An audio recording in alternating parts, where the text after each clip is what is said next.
Hello everyone. हमने last videos में अपना जो क्लास 10th के मैथ्स के जो चैप्टर 4 है उसके एनसीईआरटी के क्वेश्चंस कंप्लीट किए। अब हम कुछ एक इम्पोर्टेंट क्वेश्चंस करेंगे जो एग्ज़ाम में आते हैं। Had Ravita scored 10 more marks in her mathematics test out of 30 marks. क्या कहता है, रविता ने जो टोटल जो मैथमेटिक्स का जो टोटल था 30 मार्क्स का था, उसमें से जो 10 मार्क्स ज़्यादा लिए हैं, 9 times these marks would have been square of her actual marks. देखो, डिपेंडेंट किसके ऊपर है? एक्चुअल मार्क्स के ऊपर है। क्वेश्चन शुरू करते हैं, समझ में आएगा। Let actual marks be x. ये हमारा क्या हो गया? एक्चुअल मार्क्स क्या कर लिए हमने? एक्स कर दिए। क्या कहते हैं? 9 according to question 9 times these marks, 9 times these marks. ये कौन से मार्क्स की बात कर रहे हैं? जो इसने यहाँ पे लिए थे। यहाँ पे क्या किया था उसने? जो उसके एक्चुअल मार्क्स से उससे ज़्यादा 10 मोर मार्क्स लिए थे। एक्चुअल मार्क्स कितने थे? एक्स। तो उससे 10 मार्क्स फालतू लिए थे। 9 times of these marks would have been the square of her actual marks. तो ये किसके इक्वल है? उसके जो एक्चुअल मार्क्स है उसके स्क्वेयर के इक्वल है। रिपीट कर रही हूँ, ध्यान से समझना। हमारे पास क्वेश्चन में क्या दे रखे है? हैड रविता स्कोर्ड, उसने 10 नंबर ज़्यादा लिए हैं मैथमेटिक्स में 30 नंबर के पेपर में से। 9 टाइम्स दीज मार्क्स कौन से?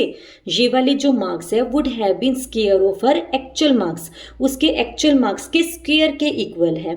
एक्चुअल मार्क्स के ऊपर डिपेंडेंसी है, इसको हमने एक्स एग्ज्यूम कर लिया। तो एक्चुअल मार्क्स एक्स में 10 प्लस करके उसका क्या कर दिया? 9 टाइम्स। वो किसके इक्वल आ गया? वो हमारे एक्चुअल मार्क्स के स्क्वेयर के इक्वल आ गया। अब यहाँ से अपनी क्वाड्रेटिक इक्वेशन बनाइए। 9x plus 90 is equal to x square. इधर ले आओ, x square minus 9x minus 90 is equal to 0।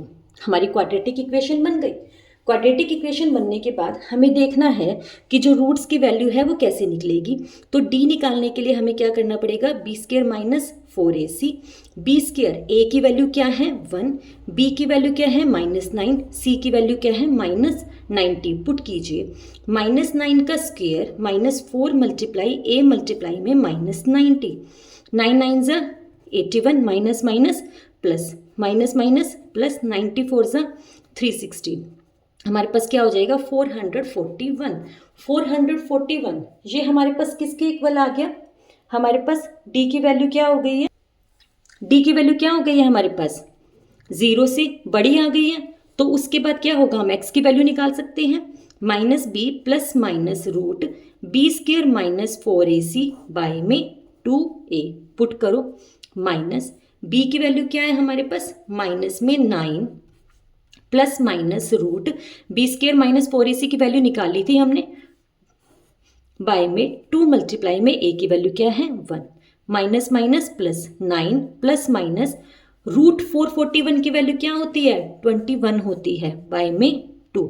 इसको अलग अलग लिखो, 9 प्लस 21 बाय में 2, 9 माइनस 21 बाय में 2। इसको लिखेंगे तो 30 बाय में 2 15 आ गया एक वैल्यू। इसको लिखेंगे तो -12 बाय में 2 -6 आ गया। -6 मार्क्स कभी -6 में हो सकते हैं? नहीं हो सकते। तो हम ये लिखेंगे कि जो x की वैल्यू है वो -6 नहीं हो सकती। तो x की वैल्यू हमारे पास क्या होगी? जो वो एक्चुअल मार्क्स गेट करेंगे वो क्या होगी? हमारे पास 15 हो जाएगी। उसने कितने मार्क्स ऑब्टेन किए? 15 मार्क्स को ऑब्टेन किया। क्लियर है? इसको आप फैक्टराइजेशन मेथड से भी कर सकते हो।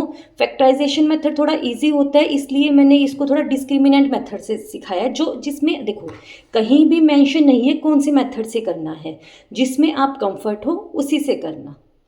क्लियर है?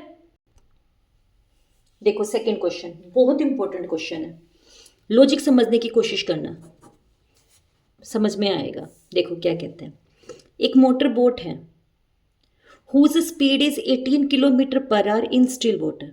एक पानी है, पानी सिंपल खड़ा है, वो कुछ मूवमेंट नहीं है उसके अंदर। जब वो खड़ा है तो एक मोटर बोट की स्पीड कितनी है? 18 kilometre per our. 18 kilometre per our की स्पीड से वो अपनी चल रही है, ठीक है, स्टिल वाटर के अंदर।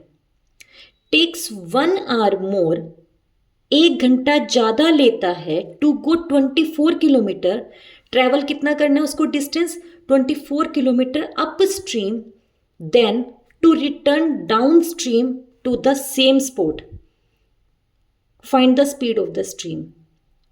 अगर एक मोटर बोट की स्पीड स्टिल वाटर में 18 किलोमीटर पर आवर है, ठीक है, अगर उसको अप साइड जाना है, अप स्ट्रीम जाना है, मतलब जो स्ट्रीम बह रही है उसके अपोजिट साइड पे जाना है, तो उसकी स्पीड क्या हो जाएगी, कम हो जाएगी। और अगर वो डाउन स्ट्रीम जाएगा, जो जिस तरफ नदी का बहाव है उस तरफ जा रहा है, तो नदी का बहाव प्लस में उसकी स्पीड प्लस हो जाएगी। बस लॉजिक समझो आप लोग इस चीज़ में कि अगर हम पानी के बहाव के अपोजिट डायरेक्शन में जाएंगे तो उसकी स्पीड कम हो जाएगी, क्योंकि पानी अपना फोर्स लगाएगी, हमें इस तरफ जाना है। लेकिन अगर हम इधर से ही पानी का बहाव है, ऐसे ही पानी का बहाव है और इधर ही बोट को जाना है, तो उसकी स्पीड क्या हो गई है, प्लस हो गई है। देखो क्वेश्चन में देखते हैं, क्लियर होगा। सबसे पहले हमारी स्पीड की बात चल रही है, ठीक है, किसकी, स्ट्रीम की। इसी को ही हम लेट कर लेते हैं, let speed of stream be x kilometre per hour. हमें जो फाइंड आउट करना होता है वही हम क्या करते हैं, लेट कर लेते हैं। स्पीड ऑफ स्ट्रीम, स्ट्रीम मतलब जो हमारे पास नदी है उसका जो बहाव है वो x किलोमीटर पर आवर है। हमें क्या गिवन है, गिवन हमें क्या है, बोट की स्पीड गिवन है। The speed boat in still water, जब पानी बिल्कुल खड़ा है तब उसकी कितनी है, 18 किलोमीटर पर आवर। बोट की स्पीड की बात हो रही है, यहाँ पे स्ट्रीम की स्पीड की बात हो रही है। अगर वो स्पीड हम किसकी निकाले, of boat in up stream, पहले ये स्पीड स्ट्रीम की है अलग से, ये स्पीड है बोट की अलग से। अगर मैं इन दोनों को ले रही हूँ, स्पीड स्ट्रीम की भी स्पीड को ले रही हूँ, बोट की भी स्पीड को ले रही हूँ, अपोजिट डायरेक्शन में, ध्यान रखना अप स्ट्रीम मतलब अपोजिट डायरेक्शन, तो उससे क्या होगा, स्पीड कम हो जाएगी। कितनी कम हो जाएगी, बोट की स्पीड, जितना पानी का बहाव होगा उतनी उसकी स्पीड कम हो जाएगी। लेकिन speed of boat in down stream, down stream मतलब सेम डायरेक्शन, अगर वो सेम डायरेक्शन में दोनों जाएगी, अगर हम नीचे की तरफ आते हैं ऊंचाई से, हमें एक पुश लगता है और हम नीचे धकेलते हुए चले जाते हैं, क्यों, क्योंकि वो नीचाई की तरफ है। ऐसे ही जो बोट की स्पीड होगी और जो पानी की स्पीड होगी, दोनों मिलके उसकी स्पीड बन जाएगी। क्लियर है ये वाली बात। अब क्वेश्चन मुझे क्या कहता है, मुझे डिस्टेंस कितना कवर करना है, 24 किलोमीटर।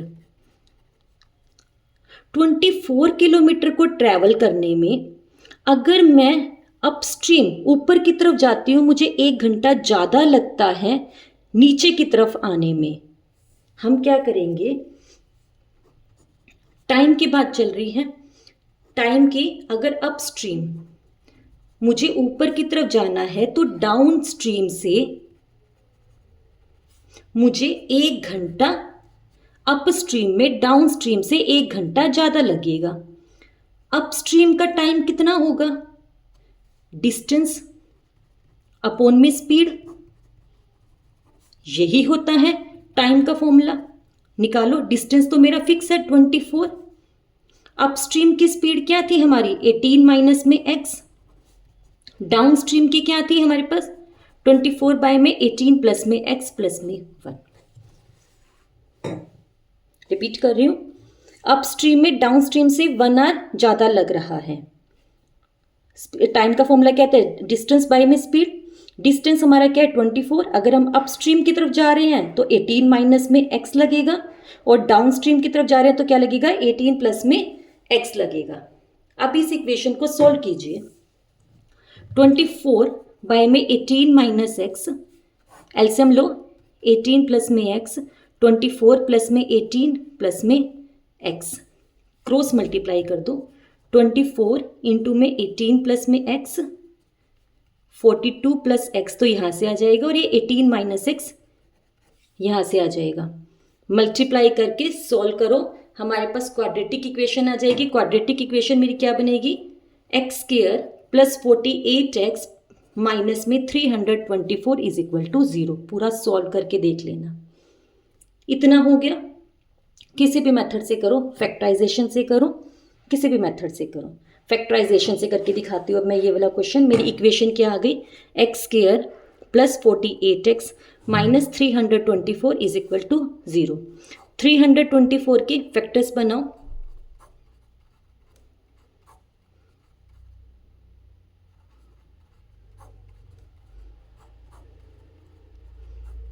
ये हमारे फैक्टर्स बन गए। प्लस माइनस पर हमारे पास क्या आए, 48 आए। 3 3 ज़ा 9,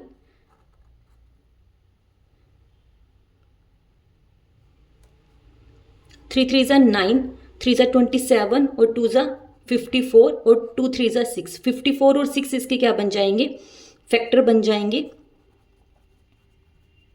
मेरी प्रीवियस वीडियोस में मैंने बहुत अच्छे से क्लियर बता रखा है कि कैसे फैक्टर्स बनते हैं, तो उसको भी प्लीज़ देख लीजिएगा। अगर आपको ये वाली बात क्लियर ना आ रही हो तो ये दोनों टर्म सेम आई हैं। मेरा इन क्वेश्चंस में सिर्फ एक ही मोटिव रहता है कि मुझे इक्वेशन बनानी सिखानी है। x minus 6 is equal to 0, x plus 54 is equal to 0। X की वैल्यू 6 आ गई और माइनस 54 आ गई। x की वैल्यू माइनस 54 नहीं हो सकती, क्योंकि जो वो स्पीड होगी वो कभी नेगेटिव नहीं हो सकती। तो x की वैल्यू क्या आ गई है, हमारे पास 6 आ गई है। x हमने किसको एज्यूम किया था, स्पीड ऑफ द स्ट्रीम को किया था। तो जो स्पीड ऑफ स्ट्रीम है वो क्या है, x किलोमीटर पर आवर है। रिपीट कर रही हूँ क्योंकि ये बहुत इंपॉर्टेंट क्वेश्चन है, और थोड़ा लॉजिक समझ लोगे तो क्लियर हो जाएगा। हमारे पास यहाँ पे दो चीज़ों की स्पीड है, एक तो स्ट्रीम की स्पीड है और एक बोट की स्पीड है। स्ट्रीम की स्पीड को फाइंड आउट करना था, उसको हमने x किलोमीटर पर आवर माना है। जो हमारे पास बोट की है वो 18 किलोमीटर पर आवर गिवन है। अगर ये दोनों सेम डायरेक्शन में चलती है और अपोजिट में चलती है, कोई भी चीज़ अपोजिट में चलेगी, एक चीज़ ऊपर की तरफ जा रही है, एक चीज़ नीचे की तरफ जा रही है, तो उनकी स्पीड क्या हो जाएगी, माइनस हो जाएगी। 18 माइनस में x, लेकिन दोनों सेम डायरेक्शन में चल रही है तो क्या हो जाएगी, 18 प्लस में x। डिस्टेंस हमें 24 किलोमीटर दे रखा है। हमें लॉजिक क्या दे रखा है कि अगर मैं अपस्ट्रीम जाती हूँ तो मुझे 1 घंटा ज़्यादा लगता है डाउन स्ट्रीम के कंपैरिजन में। तो डाउन स्ट्रीम में 1 प्लस कर दो तो अपस्ट्रीम आ जाएगा। अपस्ट्रीम आ जाएगा तो टाइम की बात कर रहे हैं। टाइम का फॉर्मूला क्या होता है, डिस्टेंस बाय में स्पीड। डिस्टेंस हमें क्या दे रखा है, 24। स्पीड क्या दे रखी है अपस्ट्रीम के केस में, अपस्ट्रीम के केस में स्पीड क्या निकाली थी, 18 माइनस एक्स। और डाउन स्ट्रीम के केस में क्या निकाली थी, 18 प्लस में एक्स। पुट करो, अपनी क्वाड्रेटिक इक्वेशन बनाओ, बन गई। उसके बाद उसको फैक्टराइजेशन से या डिस्क्रिमिनेंट मेथड से किसी से भी सॉल्व करो। मेन बात है ये लॉजिक। ठीक है, नेक्स्ट क्वेश्चन करते हैं। देखो नेक्स्ट क्वेश्चन देखते हैं। एक ट्रेन है, वो ट्रैवल कर रही है अपनी यूनिफॉर्म स्पीड से फॉर 360 किलोमीटर। 360 किलोमीटर जाना है अपनी यूनिफॉर्म स्पीड, जितनी वो चल रही है उससे चल रही है। Would have taken 48 minutes less, वो 48 मिनट कम ले लेगा। कब, देखो समय कब लेता है कोई व्यक्ति या ट्रेन या कोई भी चीज़, जब उसका जो, अगर वो अपनी स्पीड को बढ़ा दे सेम डिस्टेंस को कवर करने में, या तो डिस्टेंस कम होए या स्पीड कम होए, सेम डिस्टेंस को कवर करने में अगर वो अपनी स्पीड को बढ़ा दे, अगर वो अपनी स्पीड को बढ़ा देगा तो उसको टाइम कम लगेगा। अब हमें क्या फाइंड आउट करनी है, original speed of the train, हमें ये फाइंड आउट करना है। इसी को ही हम लेट कर लेते हैं, let original speed of train. क्या मान ली हमने, x किलोमीटर पर आवर। ठीक है, अब ओरिजिनल टाइम टेकन कितना होगा, डिस्टेंस हमें कितना गिवन है, 360 किलोमीटर, स्पीड कितनी है, x किलोमीटर, डिस्टेंस अपॉन में स्पीड। डिस्टेंस क्या है 360 किलोमीटर का, और स्पीड कितनी है, x किलोमीटर पर आवर हमने लेट की थी ओरिजिनल केस में। लेकिन अकॉर्डिंग टू क्वेश्चन उसकी नई स्पीड कितनी है, उसने अपनी स्पीड को बढ़ा दिया है, मोर कर दिया है। 360 डिस्टेंस तो सेम रहा क्योंकि सेम डिस्टेंस है, स्पीड को क्या कर दिया 5 किलोमीटर पर आवर से बढ़ा दिया, ये बन गई। अब सिचुएशन क्या बनी, अगर वो अपनी स्पीड को बढ़ा देता है और वो जो पहले जाता था उन दोनों के बीच में उसको कितना कम समय लग रहा है, 48 मिनट कम लग रहे हैं। हर जगह पर आर है तो इसको भी आर में कन्वर्ट कर लेना, ये ध्यान रखना। यहाँ गलती कर देते हैं बच्चे।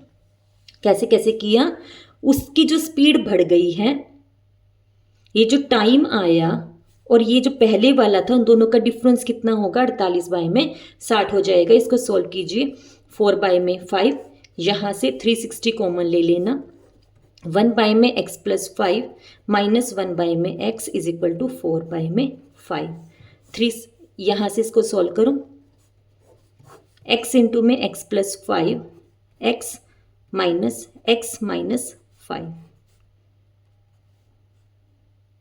इज इक्वल टू 4 बाय में 5। 360 इंटू में x में से x कट जाएगा, क्या बच गया -5 बाय में x इंटू में x plus 5 is equal to 4 by 5। ये इधर आके मल्टीप्लाई में हो जाएगा, ये इधर ले आओ। 360 मल्टीप्लाई में -5 मल्टीप्लाई में 5 by 4 is equal to x square plus में 5x। इसको सॉल्व करो, पूरी इक्वेशन हमारी सोल्व करेंगे तो क्या आ जाएगी, x square plus 5x minus 2250 is equal to 0। Solve करके देखना, x की मेरे पास दो वैल्यूज आएंगी -50 एंड 45। स्पीड कभी भी नेगेटिव में नहीं हो सकती, तो हमारी स्पीड क्या आ जाएगी 45, जो कि हमने फाइंड आउट करनी थी 45 किलोमीटर पर आवर। रिपीट कर रही हूँ, एक ट्रेन है, उसको 360 किलोमीटर जाना है, तो डिस्टेंस हमें कितना गिवन है 360 किलोमीटर, 360 किलोमीटर। यूनिफॉर्म स्पीड से जा रहे हैं तो कितना टाइम लेगी, डिस्टेंस अपॉन में स्पीड, स्पीड को हमने एक्स लेट कर लिया, लेकिन स्पीड को 5 किलोमीटर बढ़ा दिया तो उसकी नई स्पीड हमारे पास क्या हो जाएगी 360 न्यू टाइम क्या हो जाएगा 360 बाय में x प्लस में 5 हो जाएगा। अब जो जितना इसने नया टाइम लिया है पिछले वाले टाइम से कितना कम लिया है 48 मिनट्स है, तो उसको आवर्स में कन्वर्ट कर लो। अब इसको पूरी इक्वेशन को सॉल्व कर लो, सॉल्व करने के बाद क्वाड्रेटिक इक्वेशन आएगी। क्वाड्रेटिक इक्वेशन किसी भी मेथड से सॉल्व कर लेना। x की वैल्यू हमारे पास दो आएगी -50 और 45। -50 हो नहीं सकती क्योंकि हमारे पास स्पीड कभी भी नेगेटिव में नहीं होती, तो 45 हो जाएगा, तो हमारे पास x की वैल्यू क्या आ जाएगी 45। क्लियर है। इस तरीके से आज हमारा चैप्टर 4 कंप्लीट हो गया है। अगर कुछ प्रॉब्लम्स हो, कुछ डाउट्स हो, कुछ और इम्पोर्टेंट क्वेश्चन या कुछ भी चाहते हो तो प्लीज़ कमेंट कीजिए, सब्सक्राइब कीजिए चैनल को और अपने फ्रेंड्स में शेयर कीजिए, लाइक कीजिए वीडियोस को। Thank you so much.